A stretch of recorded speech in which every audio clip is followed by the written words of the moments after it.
ആനൊക്കെ ഇറക്കിട്ട് ചേട്ടാ. Good morning. വർക്കിന് വന്നാണ്. അതെ അതെ, ഞങ്ങള് പെണ്ണിന്റെ വീട്ടിൽ നടക്കുന്ന രാവിലത്തെ പരിപാടി. ചേട്ടത് ബാഗ് നോക്കി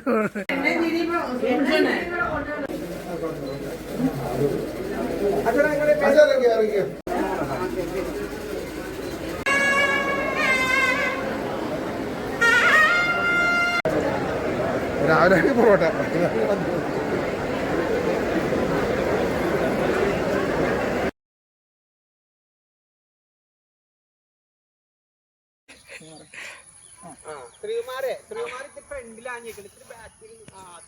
അത്ര ഇതാണ് നടക്കുന്ന